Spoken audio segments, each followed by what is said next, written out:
विज्ञानापेक्षा श्रेष्ठ भगवान बुद्धाचा धम्म आहे, याविषयी मी आज बोलणार आहे. विज्ञान मानवी जीवनाकरिता कल्याणकारक आहे. विज्ञान खरोखर पूर्णतः सत्य आहे, यात मला मुळी शंका नाही. परंतु विज्ञानापेक्षा महान, विज्ञानापेक्षा अधिक कल्याणकारक भगवान बुद्धांचा धम्म आहे.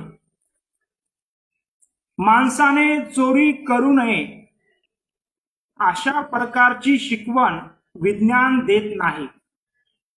माणसाने खोटे बोलू नये अशा प्रकारची शिकवण विज्ञान देत नाही. माणसाने परस्त्री गमन करू नये, परपुरुष गमन करू नये अशा प्रकारची शिकवण विज्ञान देत नाही. म्हणजे विज्ञान मानवाला शील सदाचार शिकवत नाही. शील सदाचार शिकवणे हे विज्ञानाचे शस्त्र देखील नाही. शील सदाचाराच्या बाबतीमध्ये विज्ञान कोणतेही भाष्य करत नाही.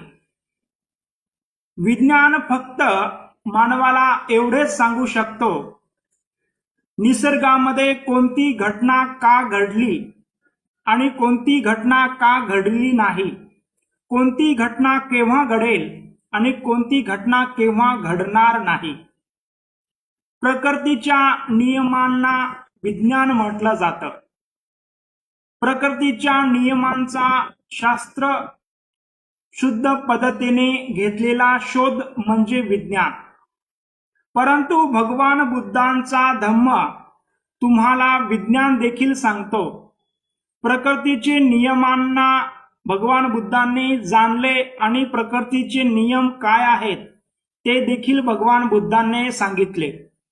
आणि मानवाने कशा प्रकारे शील सदाचारी वागले पाहिजे, एका मनुष्याने दुसऱ्या मनुष्यासोबत कसे वागले पाहिजे, कसे नीतिमत्तेचे जीवन जगले पाहिजे, याविषयी भगवान बुद्धांचा धम्म सांगतो.